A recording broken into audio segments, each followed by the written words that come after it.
BCom second semester का नया syllabus व्यावसायिक लेखांकन, जिसको आप कहते हैं business accounting. Doctor S M Shukla की ये बुक है, जहाँ पर 53 संशोधन करने के बाद इस बुक को बनाया गया है।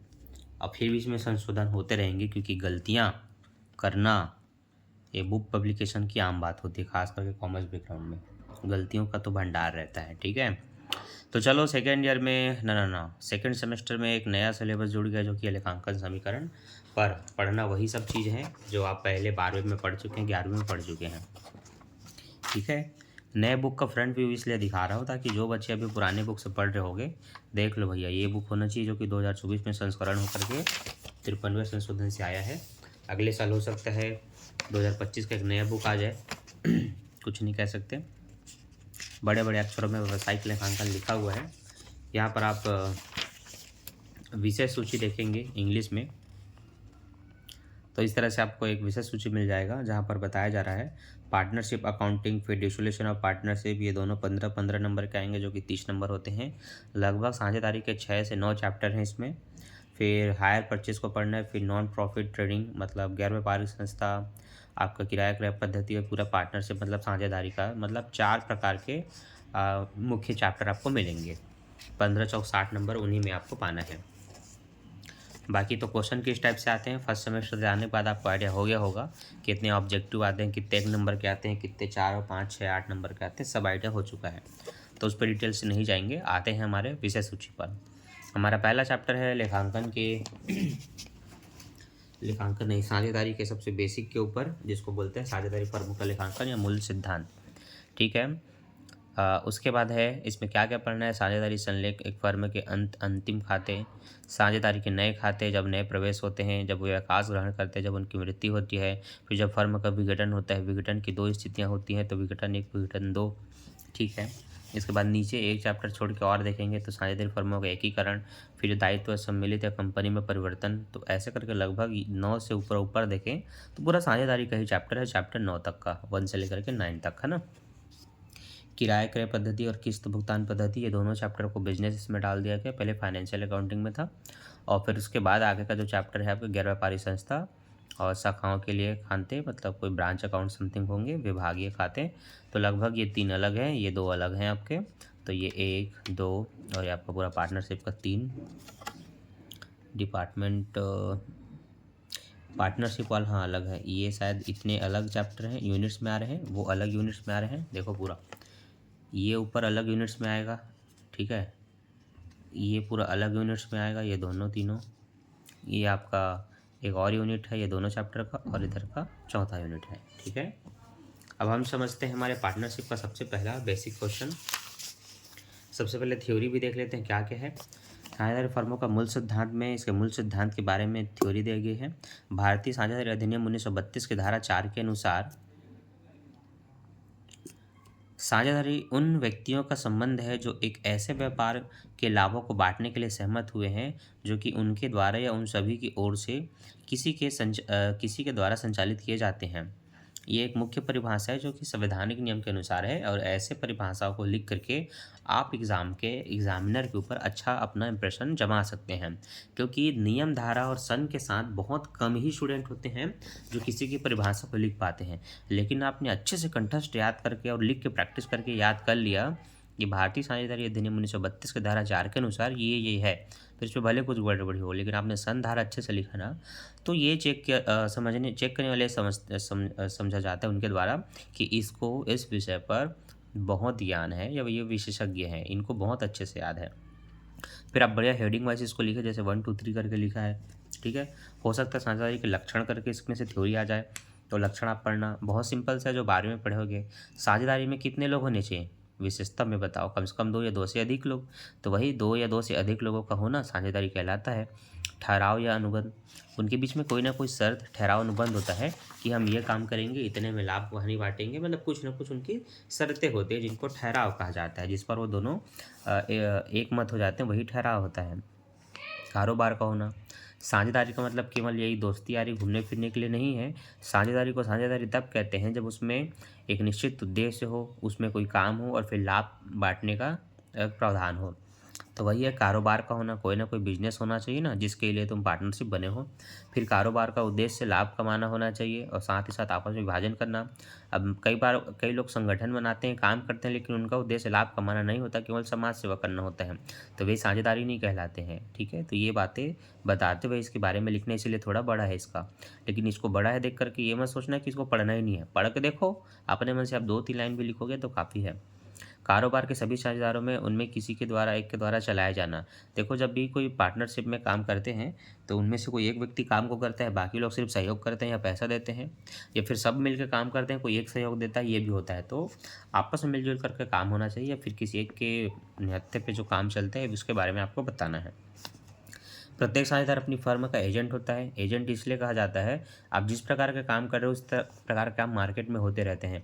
तो क्या क्या नए नए संशोधन हुए, क्या क्या नई नई टेक्नोलॉजी आई, क्या न्यूज आ रहा है, इसके बारे में सब एक दूसरे को जान करके एक दूसरे से शेयर करना होता है। इसलिए प्रत्येक साझेदार व्यापार या फर्म का एजेंट होता है और उनको काम भी करना पड़ता है, ग्राहक भी देखना होता है, सब कुछ। ठीक है, साझेदार की अधिकतम संख्या। साझेदार की अधिकतम संख्या क्या होनी चाहिए, ये संवैधानिक अधिनियम के अनुसार होता है। 1932 के अनुसार तो अधिकतम संख्या का वर्णन नहीं था, लेकिन 2013 में 464 में वर्णित है कि कम से कम 50 होना चाहिए, 50 से अधिक नहीं। ठीक है, वैधानिक आवश्यकता। साझेदारी व्यवसाय की स्थापना एवं समापन के लिए वैधानिक आवश्यकताओं की पूर्ति आवश्यक नहीं है। जिस प्रकार साझेदारी का जन्म आपसी ठहराव द्वारा होता है, उसी प्रकार व्यवसाय का समापन आपसी ठहराव द्वारा किया जाता है। ठीक है, तो वैधानिक आवश्यकता जरूरी है, पंजीयन करवाना जरूरी होता है। ये कुछ इसकी विशेष थ्योरियाँ हैं। साझेदारी संलेख। साझेदारी संलेख में हम देख पा रहे हैं कि फर्म का नाम और पता होना चाहिए। ठीक है, और इसके बाद साझेदारों के भी नाम होना चाहिए और पते होने चाहिए।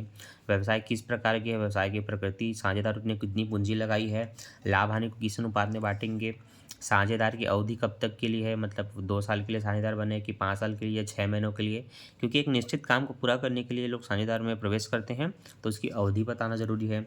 ऋण कितना दिया साझेदारों ने, या साझेदारों ने ऋण कितना लिया, साझेदारों का वेतन या कमीशन देना है कि नहीं, और देना है तो किस अनुपात में या किस परसेंटेज के हिसाब से देना है। आहरण की स्थिति, आहरण पर ब्याज की स्थिति, किस दर से आहरण पर ब्याज लिया जाएगा, साझेदारों का विघटन कैसे होगा, किस दशाओं में विघटन होगा, साझेदार के कर्तव्य क्या होंगे, ख्याति क्या होती है, फर्म में लेखांकन के क्षण मतलब लेखांकन किस तरह से किए जाएंगे, बैंक खाता का संचालन कौन करेगा, किस तरह से करेगा, और कुछ अन्य बातें। तो साझेदारी जो संलेख होता है उसमें इस 15 बातों का जिक्र होना जरूरी है। इनमें से कोई भी चीज़ अगर छूट जाती है तो साझेदारी संलेख को अधूरा माना जाता है। फिर ऐसे में संवैधानिक नियम के अनुसार उनके समस्याओं का समाधान होगा जो बिना समझौते के साझेदार होते हैं। बाकी साझेदारी संलेख के लिए 15 बातें बहुत जरूरी है, इन पॉइंट्स को पढ़ना। ठीक है, चलो आपकी समस्याओं का समाधान करते हैं, आते हैं सीधा प्रैक्टिकल में, ताकि आपकी जो सहन शक्ति है वो ख़त्म ना हो। देखो, पार्टनरशिप अकाउंट का सिंपल सा वो है, इसमें आपको लाभ हानि बनाना पड़ेगा, इसमें पूंजी खाता बनाना पड़ेगा, इसमें आहरण खाते बनाने पड़ेंगे। तो पूंजी खाते का स्ट्रक्चर वही है, विवरण राशि, इसमें दिनांक जीएफ डालना, अब वो डेट के हिसाब से है, दिया है तो डालेंगे, नहीं तो कोई दिक्कत नहीं है। हम देखते हैं हमारा सबसे पहला उदाहरण वे किस तरह से हमें इसके बारे में समझाता है। ठीक है,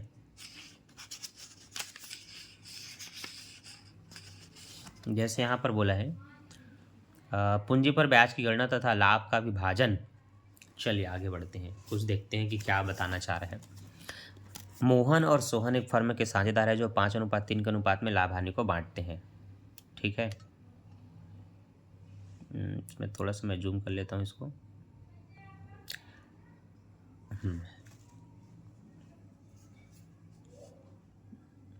प्रत्येक की पूंजी 50,000 रुपये है।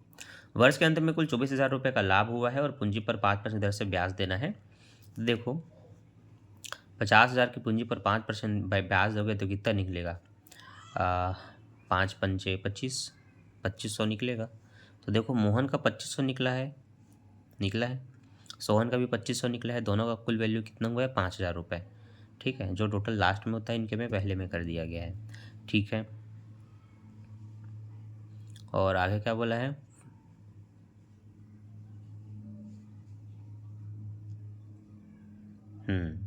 एक बोला है जबकि पूंजी पर ब्याज दिया जाता है, एक बोला है जबकि पूंजी पर ब्याज नहीं दिया जाता हो। ठीक है, चलिए ठीक है। कंडीशन 2 में जबकि पूंजी पर ब्याज नहीं दिया जाता तो लाभ हानि को फिर अनुपात में बांट दिया जाएगा, है ना। जैसे कि लाभ हानि देखो कितना है, 24,000, 24,000 में आप इस 5,000 को घटाएंगे तो 24 में 5 जाएगा, कितना होगा 19,000। तो यहाँ पर लाभ हानि में 19,000 को बांटा जाएगा, ठीक है। तो 19,000 को बांटने पर जो इनका हिस्सा होगा उसको लिखेंगे। लेकिन जब दूसरी कंडीशन पर हम आते हैं, जब हमें पूंजी पर ब्याज वगैरह देना ही नहीं है, तो 24,000 को पूरा इनके अनुपात में बांटना है। तो 24,000 को बांटेंगे तो कैसे बांटेंगे?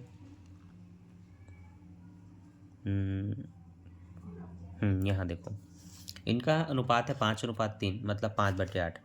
8 से काटेंगे, 8 तिया 24 और 5 तिया 15,000, फिर 8 तिया 24 और 3 तिया 9,000 रुपये। तो एक को 15,000 मिलेगा, एक को 9,000 रुपये। लेकिन यहाँ पर क्या होगा, 24,000 में पहले इनका 5,000 घटाएंगे तो 19,000 आएगा। 19,000 को 5/8 के अनुपात में बांटेंगे तो देखो 19,000 5/8, 8 दूनी 16, मतलब ये देखो 8 से भाग करो, 5 से गुणा करो तो आपको 11,875 मिलेगा। इसको भी 8 से भाग करो, 3 से गुणा करो तो आपको 7,125 मिलेगा। तो शोहन का है 7,125 और मोहन का है 11,875। तो आपने पहले बताया पूंजी पर ब्याज, फिर बताया आपने ये लाभ, इनकी टोटल वैल्यू आपने यहाँ पर अलग अलग लिख दिया, ठीक है। ये तो चलो एकदम बेसिक था। हम आते हैं इसके पहले उदाहरण पे, जहाँ पर हमें एक बड़ा प्रश्न मिलेगा, ठीक। क्योंकि हमेशा मैंने देखा है साझेदारी वाले चैप्टर में, जो पहला उदाहरण हम बनाते हैं उसका सेम क्वेश्चन आपको क्रियात्मक एक में मिलता है, अंकों को बदल के या नामों को बदल के या राशियों को बदल के। कई बार नाम भी सेम रहते हैं। तो बिना किसी देरी के अब यहाँ से स्टार्ट होता है हमारा प्रैक्टिकल का वीडियो। तो अब तक हमने थ्योरी पर डिस्कस किया था, अब आते हैं हमारे प्रैक्टिकल पे। तो 11 मिनट 30 सेकंड के बाद अब जो वीडियो है वो प्रैक्टिकल के लिए है, ठीक है। तो ध्यान देना। उदाहरण 1, ए बी का चिट्ठा दिया हुआ है, जिनमें उनकी पूंजी 15 और 12,000 रुपये है, और उसको प्रॉफिट एंड लॉस मतलब हानि हुई है इनको 5,000 की। और क्या बोलते हैं, साझेदारी में संपत्तियां हैं इनकी 29,000 की। ए ने आहरण किया 3,000 रुपये का। वर्ष 2023 में 23-24 में 8,000 रुपये के लाभ थे। ए बी के आहरण 3,000 और 2,000 रुपये थे। पूंजी पर ब्याज का दर 10% वार्षिक है, और ए बी की पूंजी पर ब्याज की गणना कीजिए, ठीक है। चलिए देखिए समझाता हूँ। सबसे पहले हम देखेंगे उनकी पूंजी कितनी है, कॉलम बनाकर के सेम ऐसे ही। तो ए की पूंजी 15 और बी की पूंजी 12 है, तो हमने देखो 15 और 12 लिख दिया, ठीक है। प्रॉफिट इन लोग का कितना है, 5,000 है, लेकिन नीचे में प्रॉफिट कितना बताया है देख लो, 8,000 है। तो अगर यहाँ पर प्रॉफिट एंड लॉस दिया हुआ है डेबिट साइड में और नीचे भी अलग है, तो इन दोनों को माइनस करना, बचे हुए अमाउंट को बांटना। तो 8 और 5 घटेंगे 3,000 आएगा। 3,000 को हम क्या करेंगे, इनके लाभ हानि अनुपात में बांटेंगे, जो कि नहीं दिया हो तो बराबर बांटते हैं। तो 3,000 का आधा 1500 आएगा, तो देखो 1500 और 1500 दोनों में बांट दिया गया। तो इनके पूंजी पर इस हानि को काट देते हैं, जो प्रॉफिट है उसको, ठीक है, प्रॉफिट एंड लॉस को। तो लेस प्रॉफिट्स बोल के 1500 घटाए 13,500, इसमें से घटाए 10,500। इसके बाद आहरण घटेगा, जो कि 3,000 और 2,000 है। तो याद रखना, ए का 3,000 है और 3,000 उसका आहरण क्रेडिट साइड लिख चुका है, तो उसके में कुछ भी नहीं लिखेंगे, इसलिए उसका खाली है। लेकिन बी का ऊपर में कुछ नहीं है, लेकिन नीचे में आहरण है, तो अलग से बताया, तो वो आपको यहाँ पर शो करना पड़ेगा, जिसको आप घटाएंगे उसमें। तो सॉरी, जोड़ना होता है, आहरण जुड़ता है, ठीक, पूंजी में आहरण जुड़ता है। तो ये जुड़ के आपका हो गया 12,500, ये आपका वही का वही है, ठीक है।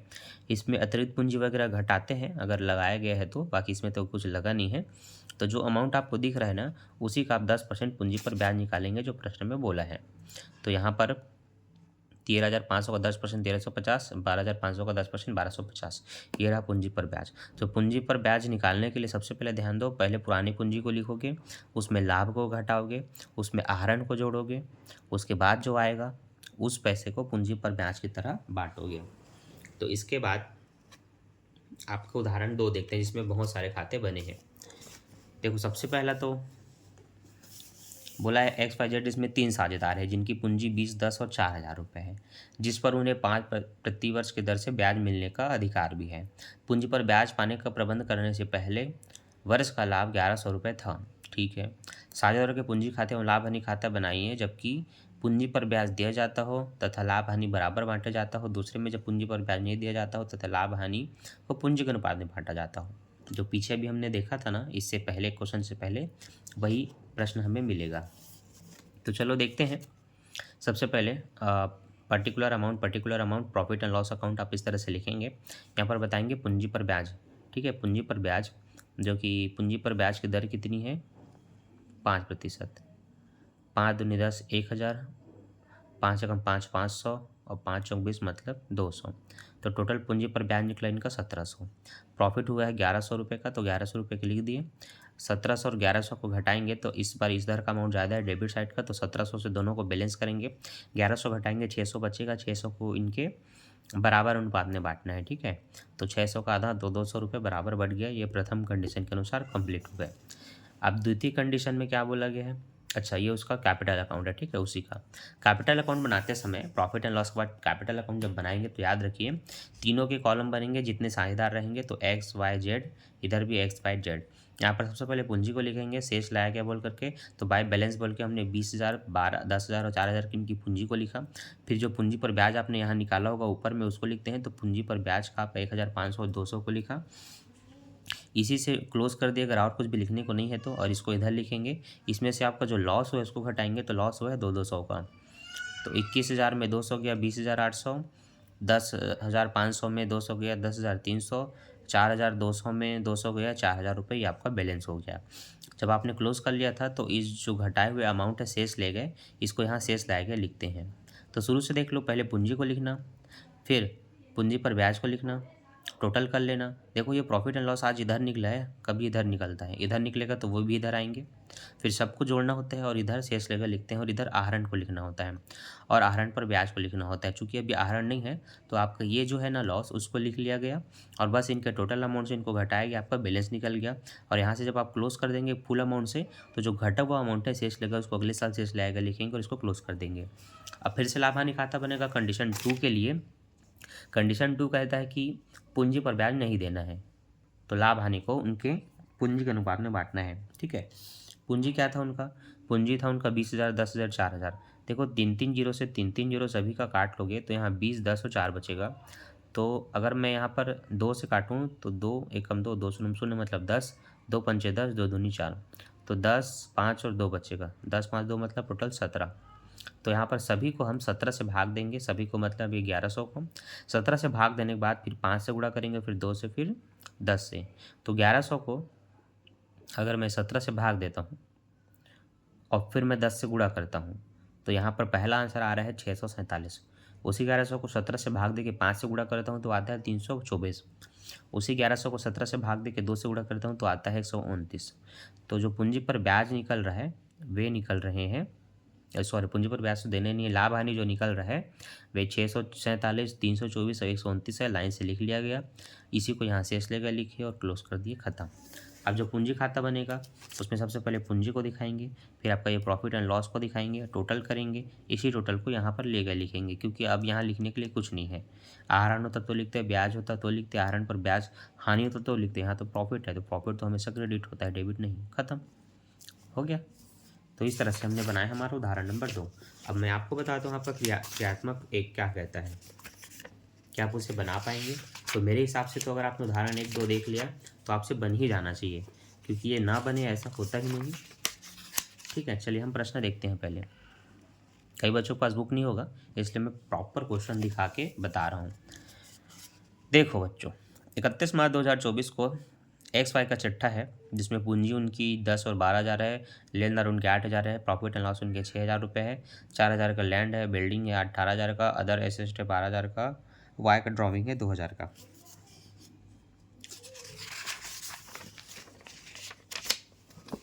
हाँ, 2023-24 में 10,000 का लाभ था, एक्स के आहरण 3,000 थे, वाई के आहरण 2,000 थे, ब्याज 5% से देना है। एक्स वाई की पूंजी पर ब्याज की गणना कीजिए, कोई कंडीशन स्पेशल नहीं है और सारी कार्यविधि आपको यहाँ पर बता करके पहले ही दे दी गई है। ठीक है, देखो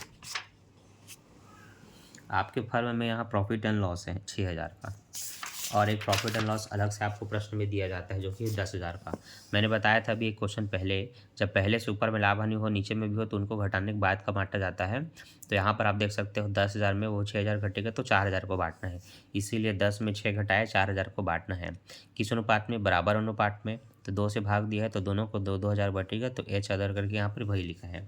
ठीक है, एक्स की पूंजी है कितनी?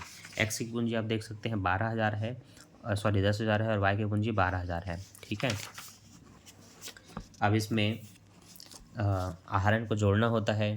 ठीक है, तो आप ये देखेंगे कि इसमें वाई का जो आहरण है वे आपको नीचे में अलग से 2000 यहाँ भी दिया हुआ है क्रेडिट साइड में, और यहाँ पर भी बताया 2000। तो इसका नहीं लिखेंगे, जिस व्यक्ति का क्रेडिट साइड में भी दे और यहाँ भी दे उसका हरण नहीं जोड़ते। तो इसका मतलब केवल एक्स का हरण जुड़ेगा पूंजी पर। तो उसकी 10,000 की पूंजी पे ये जुड़ जाएगा तो कितना हो जाएगा 13,000। 13,000 में उसका लाभ का हिस्सा कितना घटेगा, 12,000 रुपये घट जाएगा, 2,000 रुपये घट जाएगा। ये लाभ का हिस्सा दो, उसको 2,000 देंगे तो 11,000 आएगा। 11,000 पर उसका 5% ब्याज निकालोगे तो 11 पंचे 55, 550 निकलेगा। ठीक है। बाय वाले का क्या होगा, उसका 2,000 घटेगा, उसके 12,000 में तो 10,000 आएगा। उसके 10,000 पर अगर हम निकालते हैं उसका ब्याज तो उसका 500 निकलेगा। इसलिए देखो एक्स का आंसर है 550 और वाई का पूंजी पर ब्याज है आपका केवल 500 रुपये। लेकिन इसको वैसे ही बनाइए जैसा हमने आपको पीछे समझाया है और हमें कमेंट करके बताइए कि हाँ सर वे उदाहरण समझने से हमसे ये क्वेश्चन बन गया। तो इसको बना करके देखो, क्योंकि मैं पहले एग्जाम्पल ही समझाता हूँ और ये सब आपको होमवर्क देता हूँ, क्योंकि आप जब स्वयं से बनाएंगे तो आपको और बेहतर समझ में आएगा। ठीक है, तो उसको बना करके देखिए। फिर लाभ हानि खाता और पूंजी खाता बनाना, जो कि हमने उदाहरण 2 में समझा था। यहाँ पर सीडी साझेदार है जो 3:2 के अनुपात में लाभ हानि को बांटते हैं। उनकी पूंजी 40,000 तथा 25,000 रुपये है। साझेदारी सलाह के अनुसार पूंजी पर 5% दर से ब्याज पाने का अधिकार है, पर ब्याज लगाने के पूर्व उनके लाभ थे 3,900 के। अब इस प्रकार से निम्न विवरण दिए हुए हैं और पूंजी खाता हमें बनाना है। तो इसमें 2 कंडीशन नहीं दी गई है।